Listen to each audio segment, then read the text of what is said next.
Hola, que estamos acá con Elsa Barber. Un gusto tenerte con nosotros en la Biblioteca Central de la Universidad Católica Argentina. ¿Qué tal, Soledad? La verdad que un placer para mí encontrarme contigo hoy en esta Biblioteca Central que vos sabés muy bien que quiero mucho de la Universidad Católica Argentina. Bueno, ¿te parece? Comenzamos. Queríamos hacerte una entrevista, charlar con vos, que nos cuentes sobre tu vida, tu desarrollo profesional, tu vida académica. Así que, ¿querés contarnos algo sobre tu vida, tu infancia?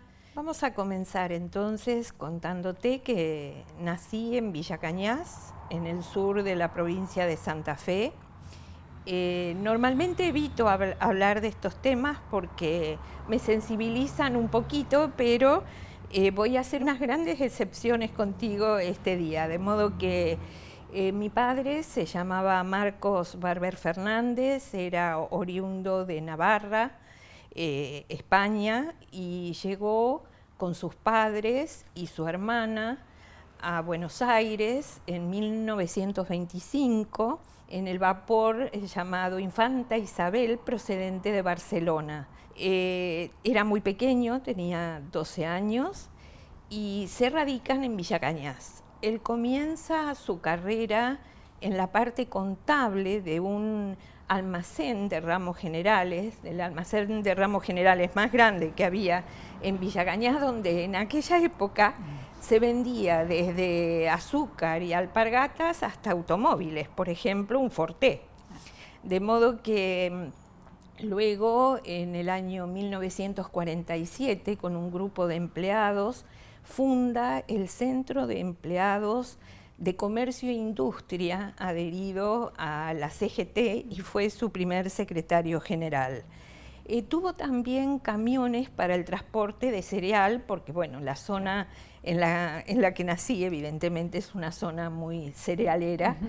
Y en el año 1948 es nombrado delegado interventor ad honorem por el Poder Ejecutivo de la provincia de Santa Fe de la comuna de Villa Cañas en el departamento de General López.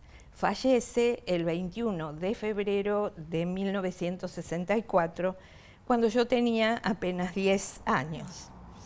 Mi madre, Elsa Volati Payela, pertenecía a una familia tradicional de la localidad, nació en Villa Cañas.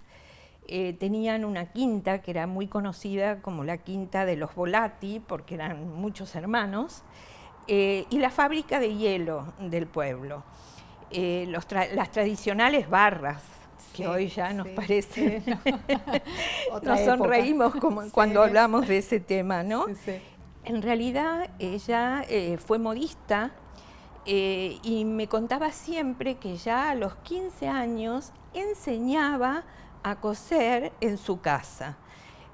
Obviamente cuando se casa, mi padre en aquella época no quería que trabajara, de modo que dejó de trabajar, pero dado que él fallece tan pronto, en realidad se dedica luego, ahora le llamaríamos full time, a su actividad para poder mantener la familia, junto con su cuñada, mi tía, hermana de mi padre, que era soltera, con quien convivimos. Luego, en el año 1971, nos vinimos las tres a Buenos Aires y mi madre continuó con su actividad de modista. A pesar de que tuve pérdidas desde muy pequeña, como mi padre, mis abuelos maternos, a quien quise mucho, a mis abuelos paternos no los conocí. La verdad que disfruté mucho de esa etapa de mi vida con el resto de la familia, mis tíos, mis primas, y también con los compañeros de la escuela primaria, secundaria y los del barrio, que en un pueblo eso era muy habitual, y por otro lado jugábamos tranquilamente en aquellos años en la vereda permanentemente. Villa Cañas es un lugar al que voy frecuentemente, es ahí también donde conozco a mi marido, y nosotros en En el caso de mi madre, vendió la casa que teníamos para poder comprar su departamento para vivir en Buenos Aires, pero seguimos manteniendo la casa de mi suegra, de modo que vamos habitualmente, como ya dije, vemos a mis primas, los maridos de mis primas, sus hijos y sus nietos, que son para mí mi familia, dado que no tuvimos hijos. Y Claro. ahora hace muy poquito que volvimos y yo supongo que será mi lugar en el mundo. Estaré entre Villa Cañas y Buenos Aires, Vas a Aires volver. y Villa Cañas, seguramente. Que sí. Bueno, ¿y cómo llegaste a la bibliotecología? Bueno, este es la verdad que es un tema que me sucedió lo que le sucede a todos los chicos, creo, cuando terminan el secundario, que no sabía qué era lo que quería estudiar. De modo que mi madre, que una cosa que tenía muy en claro es que quería que yo estudiara, comenzó a conversar con algunos amigos, entre ellos una persona que para nosotros fue muy querida, Coca Garnelo, que nos visitaba frecuentemente. Ella había venido a Buenos Aires a estudiar ciencias políticas, se casó con Omar Lino Benítez, que fue uno de los grandes de la bibliotecología argentina. En realidad, finalmente fue mi padrino en la carrera, digamos. Y ellos le recomendaron a mi madre que viniéramos a Buenos Aires a hacer un test de orientación vocacional. Bueno, realmente no es que me dio bibliotecología en el test de orientación vocacional, porque realmente, pero me había dado historia, filosofía, letras. Las áreas humanísticas o asociadas. Exactamente. Entonces, en ese momento, Benítez, que era director de la Biblioteca del Congreso de la Nación, bibliotecario y profesor en la carrera de bibliotecología de la Facultad de Filosofía y Letras de la UBA, me dice, y bueno, ¿por qué no juntás todo esto y estudiás bibliotecología? En realidad sabemos que no era juntar todo eso, pero bueno, es ahí donde mi madre y mi tía deciden entonces trasladarse a Buenos Aires, para que yo comience mis estudios en la facultad. Realmente hay algo que siempre admiré de esas dos mujeres, y es que una con casi 51 años y la otra 65, dejaron la comodidad de un pueblo de provincia, hoy ciudad, tengo que decirlo, pero un pueblo de provincia donde todo el mundo las conocía, etcétera, etcétera, para venirse a Buenos Aires para que yo estudie. No les pareció en ese momento, evidentemente, bien quedarse ellas en Cañas y yo venirme a Buenos Aires. No sé tampoco si me hubiera venido. Claro. A pesar de todo eso, yo no he sido dependiente, he sido luego muy independiente, pero hay que tener fuerza para venirse de un pueblo del interior donde todavía hoy mi familia, si te descuidas, tiene miedo de venir a Buenos Aires. En aquellos años 70. Era algo realmente mucho más dificultoso. Y sí, y por otro lado, bueno, ella tenía que retomar su actividad de modista acá, claro, sin tener una clientela, tal digamos. cual, y adaptarse a las costumbres de la ciudad. Totalmente, totalmente. Y así llego a la bibliotecología y a Buenos Aires. Sabemos que como directora del departamento de la carrera de bibliotecología de la UBA, te comprometiste con la educación de la disciplina, fuiste tu inicio docente, está allí, casi finalizando tu carrera, ya iniciaste tu carrera docente. ¿Querés contarnos cuáles fueron tu visión sobre el desarrollo de la carrera de bibliotecología? Yo comienzo como ayudante de segunda en la carrera de bibliotecología de la Facultad de la UBA, por allá por el año 1976.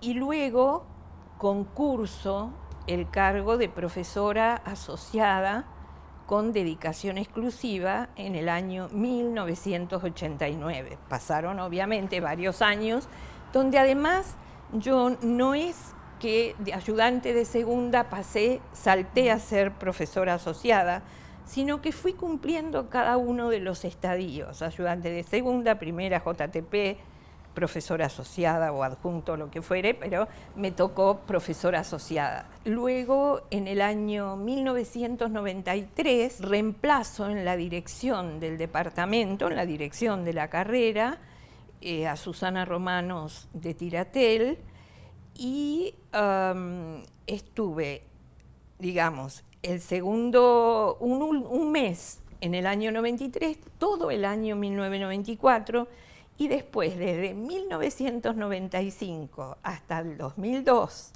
y de 2005 a 2009 como directora de la carrera. Yo no sé si todo el mundo sabe cómo se hace la elección de un director de carrera en el ámbito de la universidad. Claro, es algo interesante para conocer. En general, los departamentos están integrados por juntas departamentales. Esas juntas departamentales están constituidas por claustro de profesores, claustro de graduados y claustro de estudiantes. Los tres claustros en conjunto son quienes eligen al director de la carrera. Durante todo ese periodo, que en definitiva yo creo que fueron aproximadamente, a ver, bueno, por ahí me equivoco, pero aproximadamente unos 14 años, fui elegida por unanimidad directora del departamento. Es en ese momento también que en el año, como les decía, ya siendo el reemplazo en el año 1994, a mí me becan para un programa que se llamaba un programa para líderes en el ámbito de la embajada, del servicio informativo y cultural de la Embajada de los Estados Unidos de Norteamérica, para hacer como un programa a medida de esa persona. De modo que, claro, como yo recién comenzaba en la educación y como directora de una carrera, imagínate que quise conocer, en Estados Unidos las carreras se llaman School of Library, la mayoría de las escuelas de bibliotecología que pudiera recorrer. Me acuerdo que me dijeron, pero vas a estar bajando, subiendo de aviones, porque yo quise ver muchas que me sirvieron también para contactarme y conocer, obviamente, a muchos profesores y cómo se estaba enseñando la disciplina en ese momento, ¿no? Y vos propulsaste cambios en la educación de nuestra disciplina. Creo que hiciste un gran aporte en ese sentido también, ¿no? Bueno, depende de cómo se depende de cómo se lo mire. Yo creo que sí, trabajamos mucho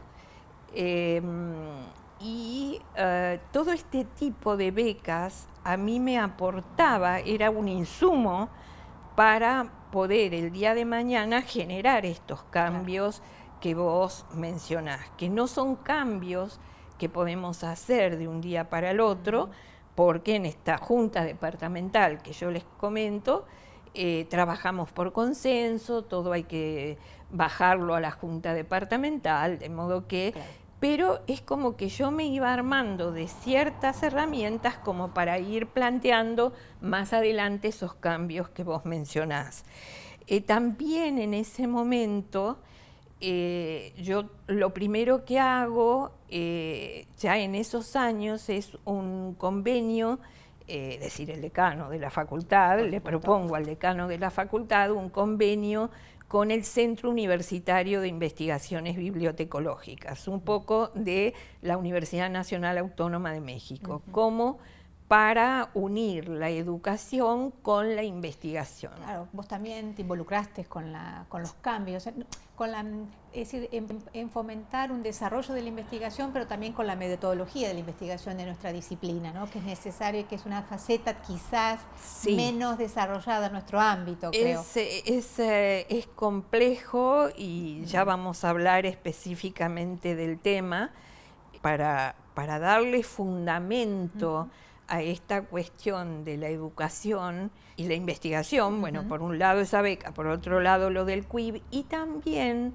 he participado en esos años de un programa, el programa Alfa, que es un programa entre la Unión Europea y América Latina. Entonces, una universidad de un país europeo presenta un proyecto y se presenta un preproyecto sobre evaluación de los estudios de bibliotecología y documentación en América Latina. Y ahí pude trabajar, vos fíjate que yo estaba en mis inicios de la carrera tratando de aprender cómo se enseñaba y también cómo se evaluaban los estudios. En este caso lo presenta la Universidad Carlos III de Madrid y también participa una universidad francesa, una del Reino Unido, la UNAM de México y bueno, la Universidad de Buenos Aires. Entonces, todo eso sí me da un fuerte background para ir yo formándome sobre qué podíamos hacer a futuro en el Departamento de Bibliotecología de la UBA, ¿no? Eso ha sido muy importante para mí.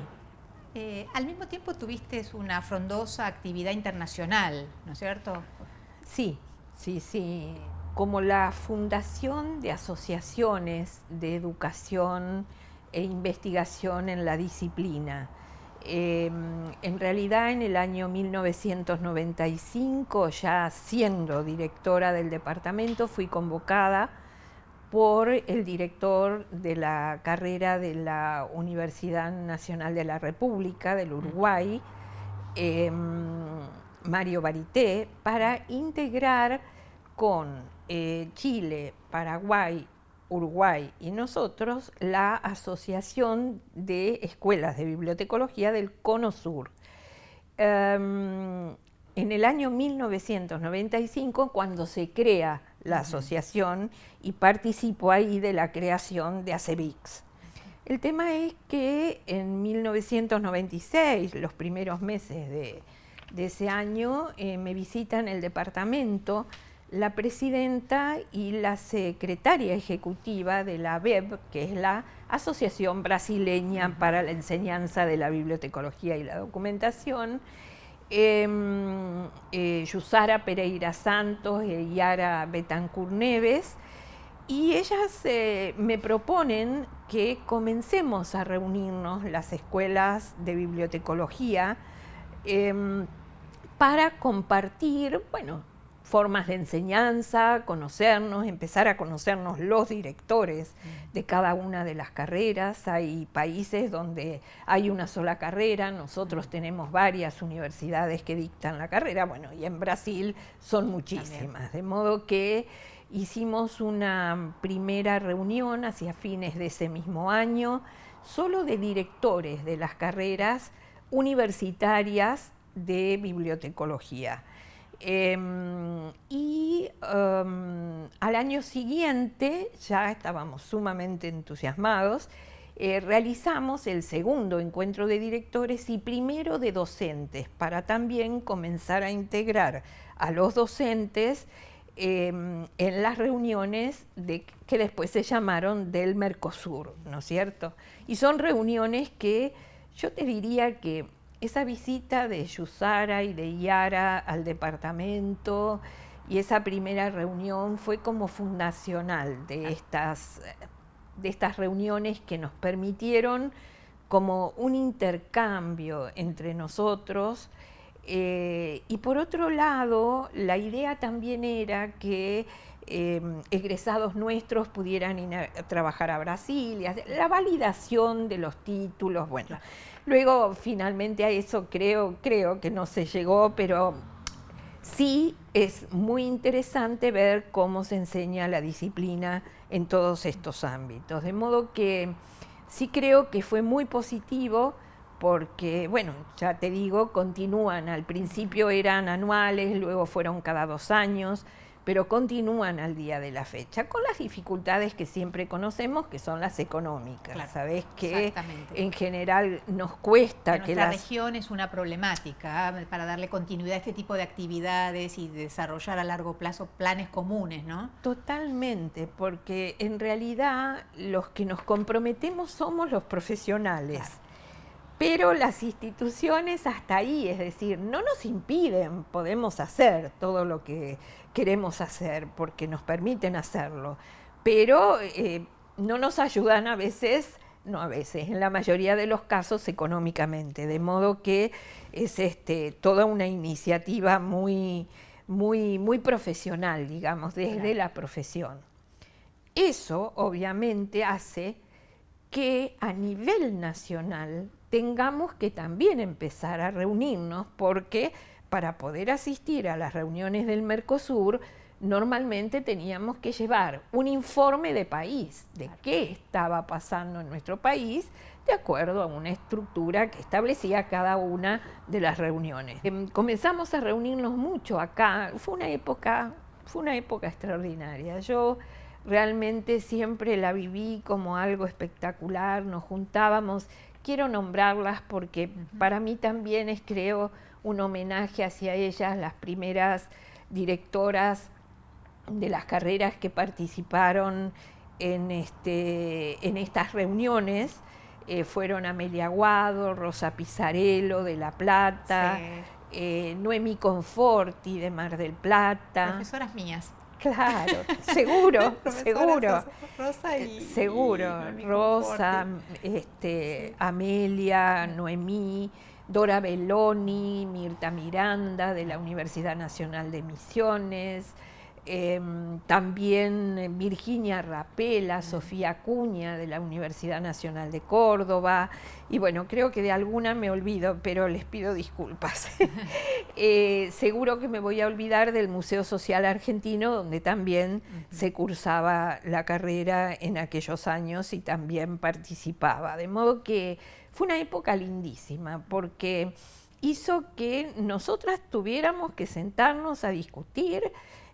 No todas estábamos de acuerdo, cada una tenía su idea, pero trabajábamos y mirábamos para adelante para justamente avanzar con diferentes cuestiones del ámbito de la educación y de la investigación.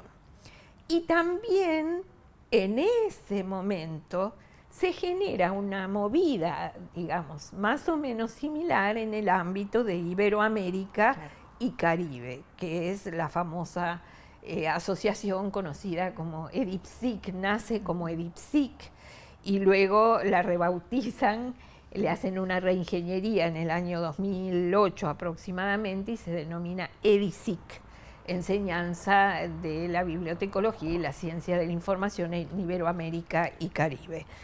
En los comienzos de EDIPSIC, pero me comprometí, estaba a full con los estatutos, los reglamentos, no, me encantaba, realmente me gustaba mucho. Incluso llegué a ser durante un breve periodo presidenta de la vieja EDIPSIC, digamos, ¿no? De modo que sí, luego, a partir del año 2015, ya, bueno, todas las reuniones a nivel Mercosur y a nivel Iberoamérica y Caribe han continuado hasta el día de la fecha, es decir, han tenido una continuidad, que yo creo que eso es muy, muy importante. Lo que me gustaría decir es que en el año 2015 nos juntamos los directivos y autoridades de escuelas de bibliotecología a nivel nacional con el Instituto de Investigaciones Bibliotecológicas de la Facultad de Filosofía y Letras, que yo ya dirigía en ese momento. Las DUCI, que son unas jornadas de docentes e investigadores a nivel nacional, que se realizan desde el año 2015. Digamos como que esas reuniones a nivel nacional se transformaron en estas DUCI, DUCI 1, DUCI 2, DUCI 3, y además se incorporó a la DUCI el Instituto de Investigaciones Bibliotecológicas a raíz de que yo ya lo dirigía. Y ese ¿sí? nexo es importante, ¿no? La vinculación, investigación, sí. Educación, investigación. Y sí, nexo, docencia e investigación es muy importante. A veces lo que nos sucede es que tenemos grandes dificultades las carreras de tener dedicaciones exclusivas, claro. Entonces, como no hay dedicaciones exclusivas, si uno tiene exclusiva o semi, tiene que hacer docencia e investigación. Pero si sos dedicación simple, bueno, es como ya pedir demasiado a los docentes. De todas maneras, todo docente hace investigación, ¿no? Para poder avanzar en la educación. Y en el ámbito profesional, ¿cómo te iniciaste? ¿Cómo te desarrollaste? En principio yo no quería trabajar. Bien, muy bien, me parece muy bien. En principio no quería trabajar porque tenía muy en mente que habíamos venido a Buenos Aires para que yo estudiara. Y pensaba en todo el sacrificio que mi madre y mi tía habían hecho. Yo quería recibirme. Mi objetivo era obtener el título. Pero en ese momento también Benítez me comenta al año y medio más o menos de estar estudiando que en nuestra profesión era tan importante tener el título como comenzar a ejercer la práctica profesional. De modo que me convence y comienzo en la Corporación del Mercado Central de Buenos Aires, que tenía en aquel momento, no sé hoy si lo tiene, pero bueno, en el año 1973 hasta el 85 existía un centro de documentación especializado en comercialización de frutas y hortalizas. Esto siempre me divirtió mucho porque vos sabés muy bien que nuestra formación viene en general del ámbito de las humanidades. Nosotros tenemos una base más bien humanística. Bueno, hay una sola carrera, la de la Universidad Autónoma de Entre Ríos, que está inserta en una facultad de gestión, que en algún momento sería interesante estudiar el porqué. También creo que esto es algo interesante para quien no conoce nuestra carrera. Nuestra carrera abarca un abanico tan amplio de conocimiento, pero tan amplio, se puede uno dedicar a tantas cosas y es tan desconocida, cosa que es una pena muy, muy, muy grande. Y luego uno va a desenvolverse en temáticas muy disímiles, es decir, fíjate a mí cuál es el lugar donde me toca trabajar en primer lugar desde el campo profesional. Campo que viene evidentemente de la economía. Bueno, uno luego estas cosas las va aprendiendo con los especialistas, con los usuarios que va teniendo, porque bueno, como tenemos que brindar un servicio, lo que nos interesa es nuestro usuario, por lo tanto tenemos que comenzar a conocer la disciplina.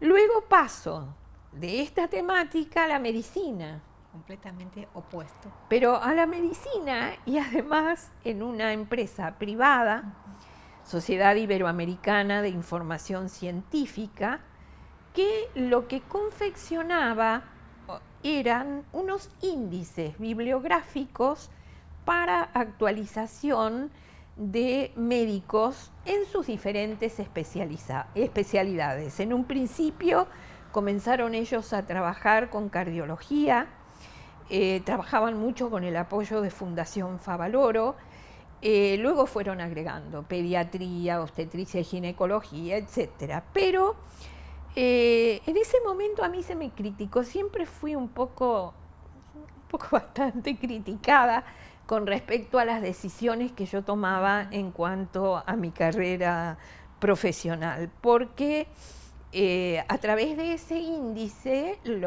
los médicos que se suscribían recibían en su domicilio unas citas bibliográficas con resúmenes de artículos que aparecían en publicaciones seriadas de la disciplina. En ese momento había muy pocas bibliotecas en Buenos Aires que tenían publicaciones seriadas en papel, no existía internet, no existía nada. Entonces Evidentemente, sus dueños lo que vieron era un poco el negocio, entre comillas, y bueno, inmediatamente como que se tildó que esa empresa lucraba con la información y que yo iba a trabajar en una empresa donde se lucraba con la información. Bueno, nada, a mí realmente todo ese tipo de cosas siempre me tuvieron bastante sin cuidado. A mí lo que me interesaba era aprender. Esa lucecita verde que yo vi allí es, bueno, a ver, esta gente podría pensar que la coordinación de estos índices la podría hacer un médico, un cardiólogo, y no un bibliotecario. Y sin embargo, en aquellos años, que era por el 1985, ellos pensaron en que ese equipo tenía que estar dirigido por un bibliotecario. Y era, evidentemente, un gran desafío profesional y para la época que no era habitual que el bibliotecario se insertase, ¿no?, en ese ambiente o trabajara interdisciplinariamente, ¿no?, de una manera interdisciplinaria. Totalmente. Era más allá de lo que es la biblioteca tradicional. Exacto. ¿No es cierto? Entonces, para mí también un desafío, porque yo no tenía la menor idea porque no había trabajado en una empresa similar y con un grupo de gente que eran bibliotecarios, gente de letras, informáticos, cardiólogos en el caso de cardiología y si no, la disciplina que fuere. Realmente para mí fue una experiencia muy interesante, pero también para mí era una experiencia breve, no era una experiencia donde iba a estar muchísimos años. Quería saber cómo era. Y yo ya me empezaba a cuestionar que no me podía dedicar full time a la sociedad iberoamericana y además dar clase en la facultad. No podía, es decir, sentía que no estaba actualizada, que no podía leer, que no me podía preparar y justo surge en 1989 el llamado a concurso del cargo de profesor asociado con dedicación exclusiva que mencioné anteriormente en la facultad. Entonces es ahí donde yo decido presentarme a ese cargo.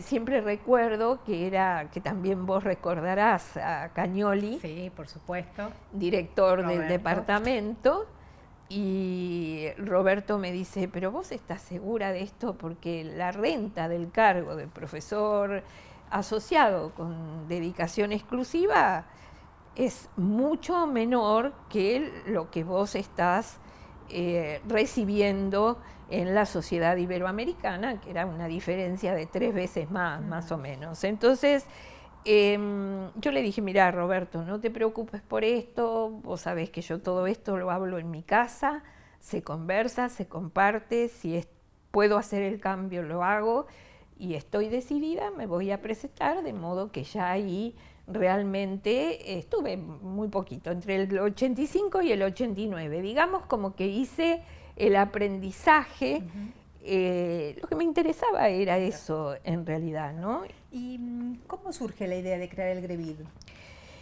Bueno, el grupo de estudios en bibliotecología y documentación surge a raíz de que, como suele suceder, un grupo de colegas comenzamos a decir, bueno, ¿qué podemos hacer?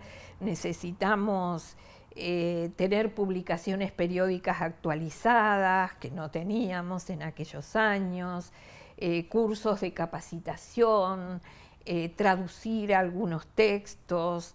Y bueno, acá me ayuda mucho mi marido, me apoya con la suscripción a una cantidad, no me acuerdo, de títulos de publicaciones seriadas que abarcaban los diferentes tipos de bibliotecas y dentro de los diferentes tipos de bibliotecas las diferentes especialidades que nosotros tenemos como para hacer un boletín similar al que yo había aprendido a hacer en la sociedad iberoamericana, pero obviamente mucho más humilde, dirigido a bibliotecarios para que los bibliotecarios se suscribieran y si después querían leer alguno de los artículos completos que se citaban en el boletín, solicitarlos a, a la biblioteca, ¿no? Esto lo hicimos entre 1990 y el 2002. Yo recuerdo que hasta he ido yo personalmente a llevar los boletines para evitar el costo de correo en aquella época. Ay, no, qué pasión. A veces pienso que no sé cómo hicimos todo eso, pero bueno, lo hicimos. Y yo también recuerdo cuando iba al Grevid a consultar las revistas, Mario nos abría la puerta y nos dejaba hacer esa revisión. Yo creo que fue muy importante como centro de actualización para el profesional en ese periodo. Yo creo que sí, era la oportunidad que teníamos de acercarnos con esa bibliografía que en la Argentina era muy compleja, obtenerla, ¿no? Mantenerse al día en ese sentido, me parece que fue muy, muy valioso. Es que nosotros, incluso estando en la Facultad de Filosofía y Letras dando clases, no teníamos acceso a esas revistas en papel, obvio, ¿no? Ahora todas están en la Biblioteca Central de la Facultad de Filosofía y Letras de la UBA, de modo que éramos, inquietos y queríamos aprender cada vez más. En esta etapa también trabajó con nosotros mucho Susana Romanos de Tiratel, que fue alumna mía, así como de muchos otros. Y yo siempre recuerdo que en una oportunidad di un seminario en la licenciatura, creo, y conté todo esto a los alumnos. Y Susana, cuando salimos de la clase, me dijo, esas cosas que uno no se olvida, ¿no? Si lo haces, yo los ayudo. Y trabajamos bastante juntos. Además, lo que hacíamos a fin de año era como un boletín temático, claro, de todo lo que se había publicado en los boletines durante el año correspondiente. Pero ya, bueno, en el 2002 ya había cambiado mucho todo, ya teníamos otro tipo de acceso a otra información. Claro, y la tecnología ya estaba, digamos, desarrollada de otra manera, también daba otras posibilidades. Totalmente, ya no fue necesario, claro, seguir haciéndolo, pero también nosotros, como en forma paralela, fuimos dictando cursos en Grevid, que también quizás hubiéramos querido recibirlos de otros ámbitos, claro, de la propia universidad, etcétera, etcétera, debido a la cantidad de gente que yo conocía en la disciplina. Contratamos a profesores de la Universidad de La Habana, Cuba, de la Universidad Nacional Autónoma de México, de la Universidad Nacional de Costa Rica, de Granada, de la Universidad de Granada en España, de Brasil, y tratábamos de tomar aquellos temas que también nos movilizaban a nosotros. Y que de alguna manera también traía las tendencias para el bibliotecario en general. Creo que eso fue también interesante, esas capacitaciones, más allá de aprender, ¿no?, el contenido que ofrecían, también de alguna manera presentaban cuáles eran las tendencias en el ámbito internacional de la bibliotecología, que tampoco teníamos muchas oportunidades de, digamos, acercarnos a esos temas. Así que me parece que eso también es algo muy valioso, ¿no?, del Grevid. Así es, Soledad, y creo que también le daba la oportunidad a ustedes de conocer a esta gente que en ese momento eran los top, eran, claro, la gente que, bueno, habrá pasado muchos años, evidentemente hay otros, pero bueno, estoy hablando de aquella época, y los temas eran temas de punta. Yo recuerdo cuando hicimos introducción a la catalogación Marc, que bueno, también otro tema en nuestro país, que Marc sí, Marc no, que bueno, nada. Para ese curso tuvimos tanto éxito que contratamos el área de informática del Colegio Nacional Buenos Aires, porque nosotros no teníamos infraestructura como para llevarlo adelante. Yo creo que fuimos los primeros que empezamos con los cursos de Marc abiertamente, y temas como reingeniería, benchmarking, gestión de recursos humanos, sí, todos esos temas donde uno sentía que estábamos un poquito más flojos, digamos, en la profesión, ¿no es cierto? ¿Y las traducciones? Eso es algo también muy importante. Sí, en el caso de las traducciones, nosotros allí lo que hicimos fue también buscar manuales que considerábamos que eran top en ese momento E hicimos la traducción, obviamente, contactándonos con los autores y para pagar los derechos de autor correspondientes, haciendo todas las cosas por derecha siempre. Tradujimos a Lancaster, Indización y Resúmenes, también un libro de Débora Birne sobre Marc, otro de Ingrid Sigi sobre cómo organizar recursos electrónicos y audiovisuales para su acceso. Todo estaba muy vinculado con catalogación de documentos electrónicos en Marc, ¿no es cierto? Control de autoridades, la organización. Designación de contenidos Marc, de los que también dimos cursos presenciales y a distancia, con humildad en aquella época. Dentro de la tecnología que había, con la tecnología que se contaba. Exactamente. Con respecto al tema de las traducciones, nos quedamos pendientes con dos textos. Un texto de Arlene Taylor, que se titula Introducción a la catalogación y clasificación de libros, y otro de Mulvaney, que se titula Indexing Books.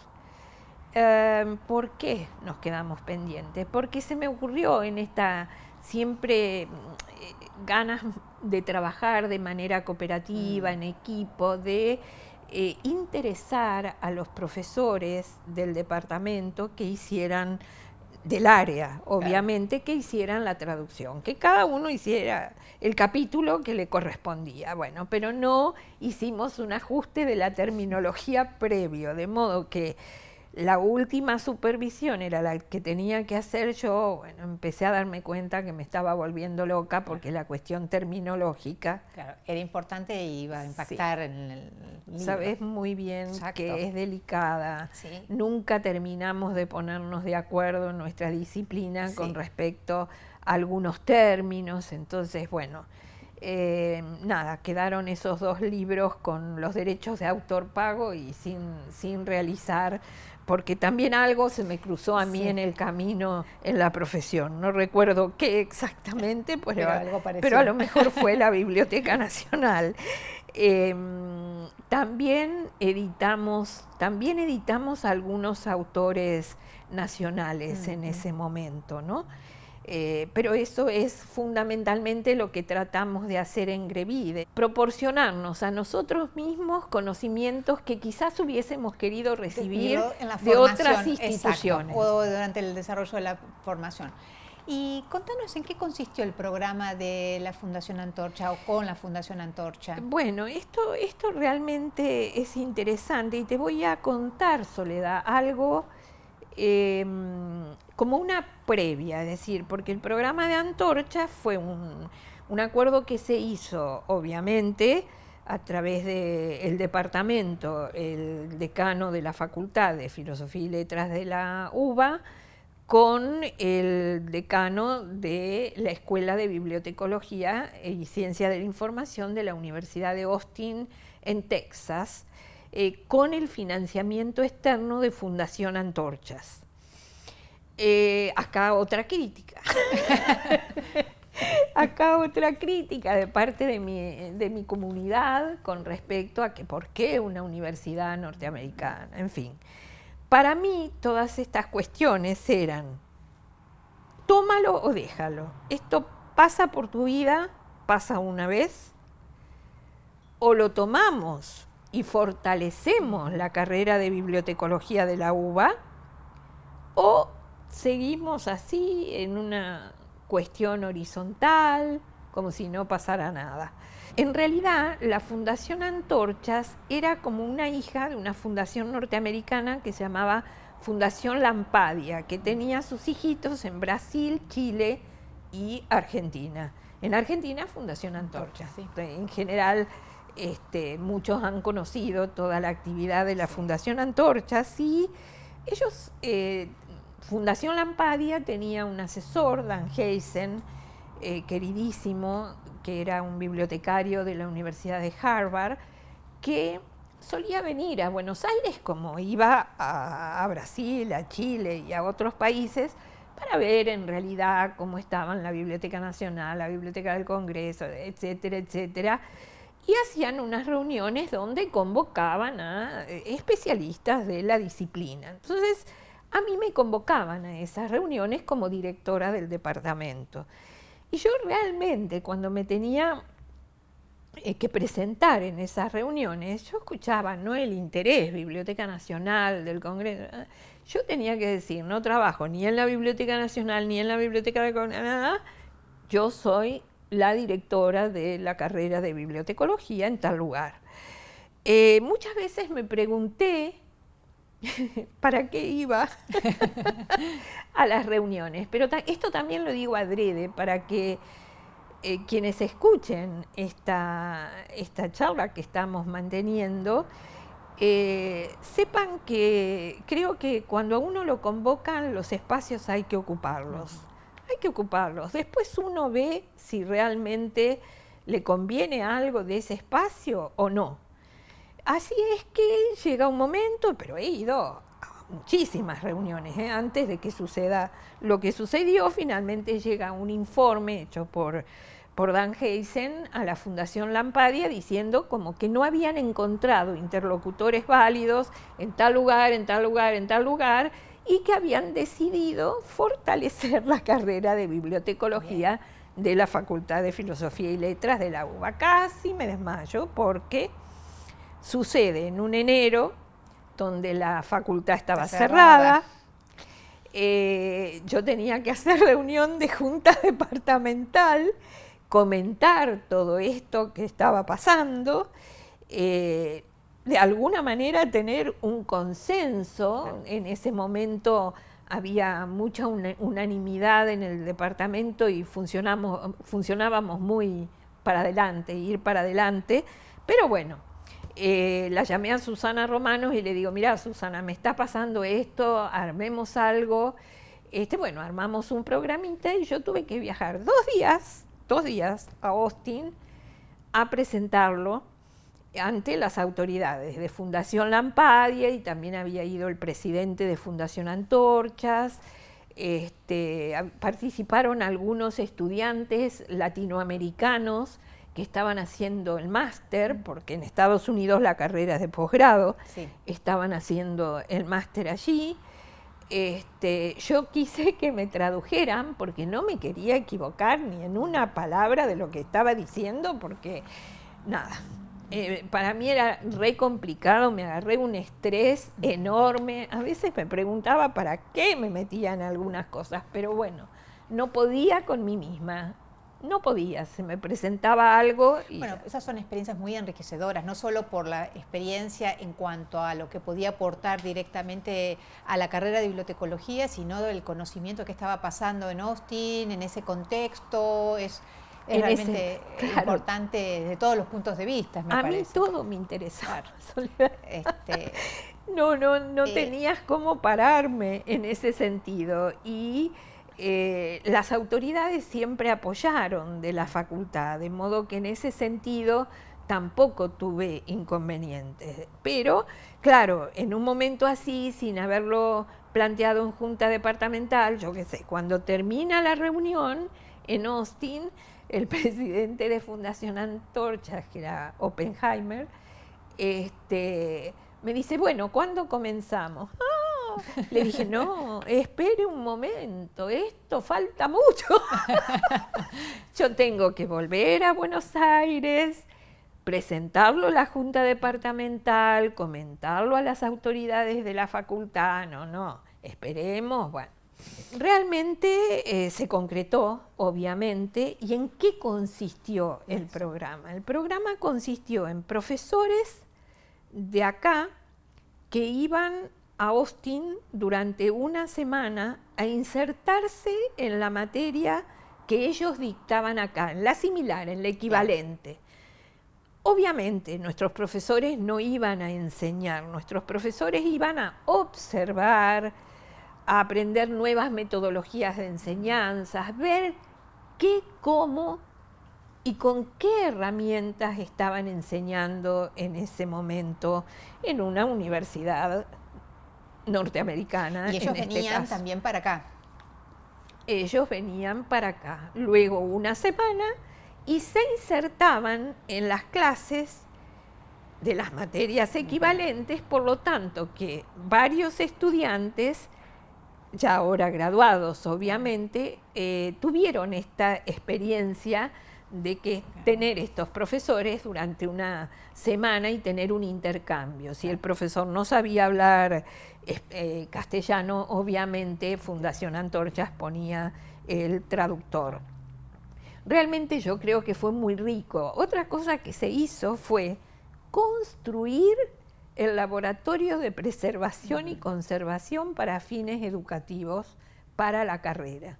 Me veo con el decano de ese momento recorriendo los diferentes espacios de la facultad para ver dónde podíamos realmente instalar ese laboratorio. No lo encontramos en ningún espacio, lo encontramos en una de las terrazas de Puan, de modo que hubo que pedir permiso al rectorado, bueno, para construir, porque realmente ahí Fundación Antorchas construyó un laboratorio de preservación y conservación que además lo equipó completamente para fines educativos. Y también un laboratorio de informática propio para la carrera cuando recién, esto fue entre 1997 y 2000, cuando recién, digamos, empezaba todo lo fuerte de la tecnología en nuestra disciplina, o ya había comenzado, pero la facultad apenas que tenía un laboratorio, entonces nosotros queríamos tener uno propio para nosotros. Te aseguro que hemos puesto ahí hasta el último cable para ese laboratorio y todavía hoy están las mesas, las sillas, obviamente el equipamiento se cambió porque pasó mucha agua bajo el puente, de modo que ese laboratorio continúa y creo que en este momento además lo comparte el departamento con el resto de la facultad. Así que creo que fue interesante. Es en esa etapa, 1997 y 2000, cuando nosotros empezamos a pensar en un cambio de plan, porque imagínate que nosotros acabábamos de construir un laboratorio de preservación y conservación, pero en el plan de estudios no teníamos los contenidos quizás para poder desarrollar. Exactamente. Entonces, con Susana Romanos también bosquejamos un borrador de plan de estudios, lo pusimos sobre la mesa en la junta departamental, los 3 claustros, fue bueno, una tarea tensa y densa. ¿Y en qué año se concreta el cambio de plan? El cambio de plan se aprueba en 1999, pero se implementa en el 2001. Y es el que está actualmente vigente. Es el que está actualmente vigente y que está sumamente criticado. Y que requeriría quizás ahora un grupo de personas como ustedes en ese momento que comenzaran, ¿no? Le dieran un impulso para el cambio. En realidad sí, porque ya te digo, han pasado 20 años, la disciplina cambió muchísimo, tenemos nuevos paradigmas. Lo que impactó la tecnología misma dentro del desarrollo. La tecnología misma, como vos estás diciendo, y bueno, nada, yo creo que es normal, normalmente un plan se evalúa a los 5 años, bueno, nosotros no llegamos a evaluarlo, pero bueno, creo que deben estar en eso porque hay muchos que consideran que deben hacerlo y yo sería la primera, creo que hay que cambiarlo. Exacto. Pero hay que ponerse a trabajar en el tema. Y también en ese periodo generaron una maestría, ¿no es cierto? Sí, también generamos una maestría con Susana, como que trabajamos todos juntos. Claro. Porque bueno, se pedía una maestría, no tenemos maestría, no tenemos. Bueno, en ese momento nosotras tratamos de enfocarla, tratando de hacer algunas materias en otras facultades dentro del ámbito de la universidad, como ciencias exactas, económicas. Recuerdo de haber ido con Susana a ver al decano de exactas y al de económicas, pero esa maestría quedó como un expediente. Y luego se retoma en la Biblioteca Nacional, ¿no es cierto? Cuando Sí, llegas. sí, cuando estamos en la Biblioteca Nacional, por el año 2012-2013, nos pusimos ahí con Silvia Pisano, que estaba trabajando conmigo, en generar realmente una maestría. La maestría se cursa durante los años 2014-2015, la primera cohorte, por un convenio entre la Facultad de Filosofía y Letras y la Biblioteca Nacional.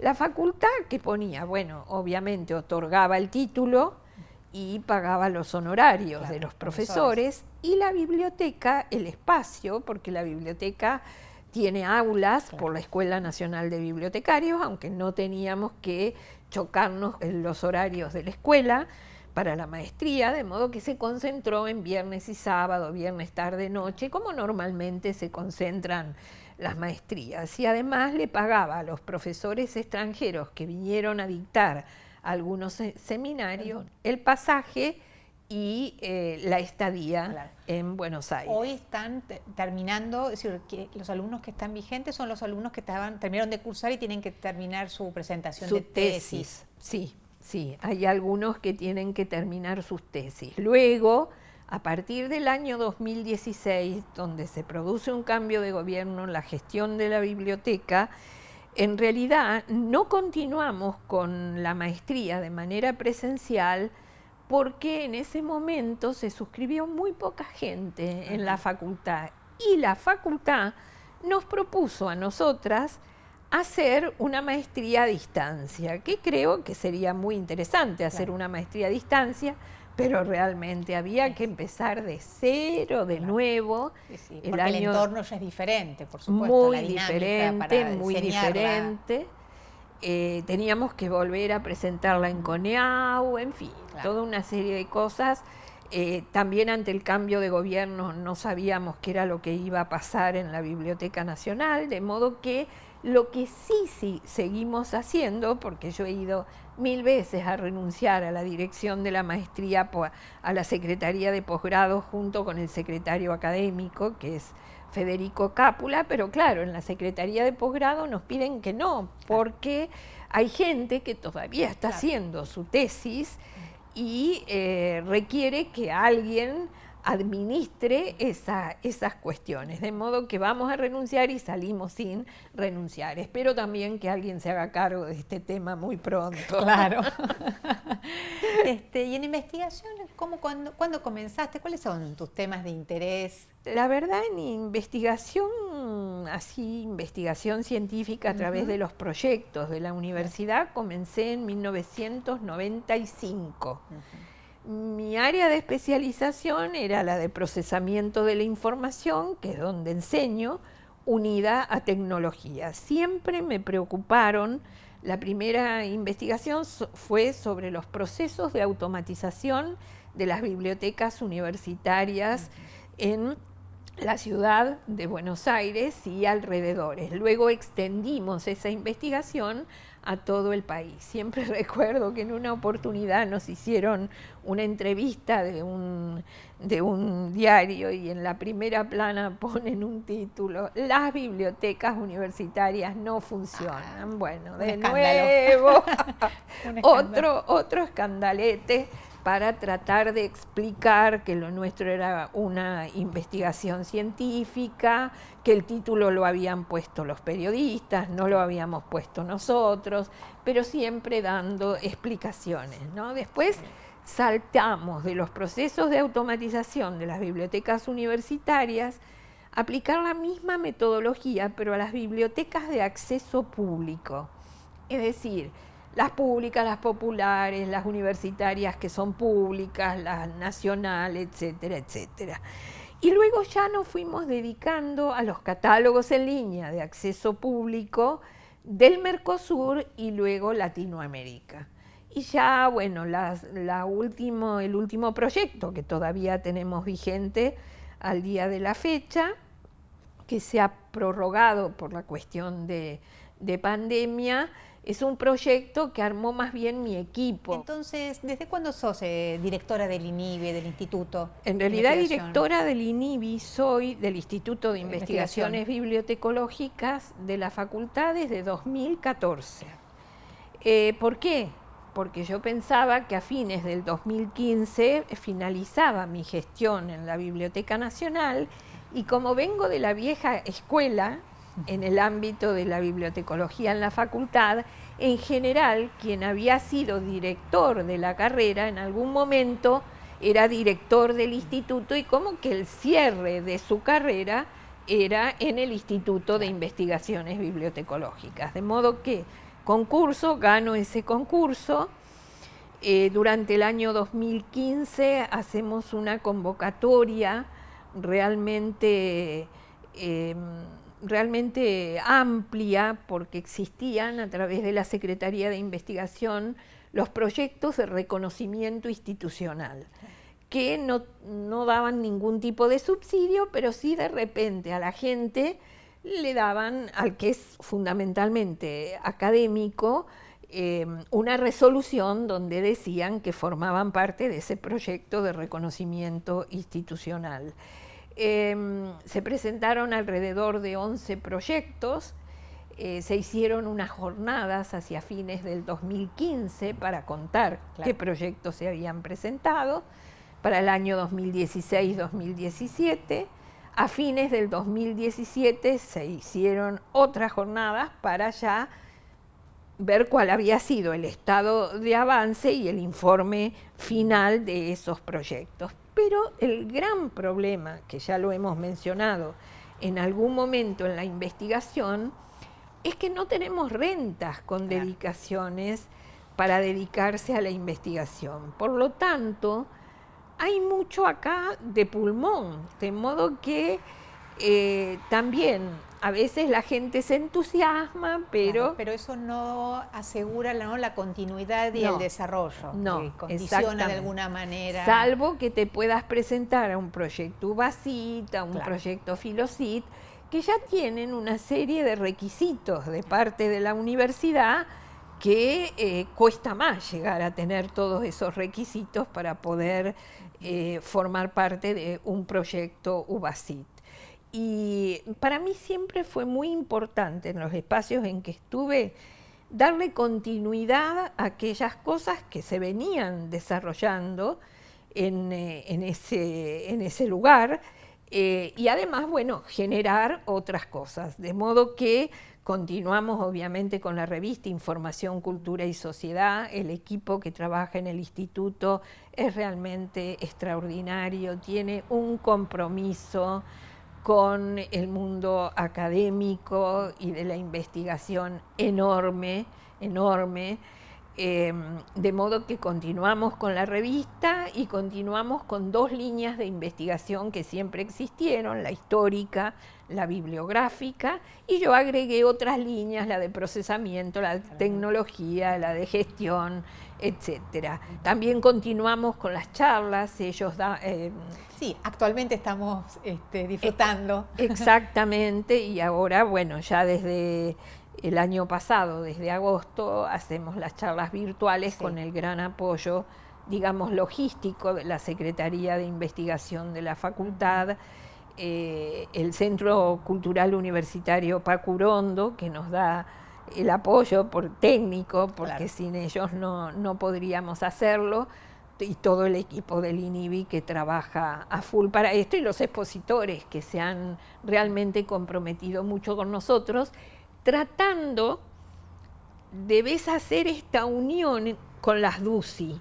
Y allí, a partir del 2015, el instituto tuvo participación. Entonces, porque justamente lo interesante es esa vinculación que mencionábamos, es decir, no perder de vista, ¿no? La investigación completamente vinculada con la docencia. Y también conocer, Soledad, qué es lo que están haciendo las universidades del interior en materia de investigación, de modo que... ¿Y hay alguna red que vincule la investigación entre todas las universidades que dictan la carrera y estén con... Digamos que las DUCI, funcionan como una red, claro, digamos, porque es el ámbito donde se junta la docencia y la investigación. Por último, a mí me gustaría hacer solo una mención con respecto a esta actividad, y es que todos los cargos de gestión en general en la facultad son como carga pública. No es que tenemos un plus por ser director de departamento, director de instituto. En realidad, el director de departamento hace unos años que sí tiene una renta, porque cuando se retira el profesor Cagnoli, la Junta Departamental decide asignar una renta al que sea director o directora del departamento. De modo que, como yo tenía dedicación exclusiva a la investigación, supuestamente el cargo de dedicación exclusiva a la investigación es exclusivo docencia e investigación. Claro. De gestión, nada. Pero bueno, lo hacemos porque nos nace, por el gran compromiso que tenemos para con la disciplina. Es muy lindo escucharte, ver ese compromiso justamente y cómo te involucraste para generar un cambio, ¿no? En la educación de la disciplina, que es algo que nosotros miramos mucho a la profesión desde la práctica profesional, pero no estamos tan atentos al modo de enseñar la disciplina y ni la investigación. Yo creo que esa es una deuda pendiente que en general se tiene dentro de nuestra disciplina, y me parece muy interesante escuchar todo el trayecto que vos hiciste a lo largo de los años de trabajo y de estudio, y el aporte que va a generar para las próximas generaciones, ¿no? Me parece que eso es algo que debemos agradecerte. No, yo te agradezco a vos, Soledad. Vos sabés que he sido siempre una persona de muchos desafíos, de modo que siempre lo que hice fue pensando que era para mejorar. Y bueno, nada, creo que eso es todo, ¿no?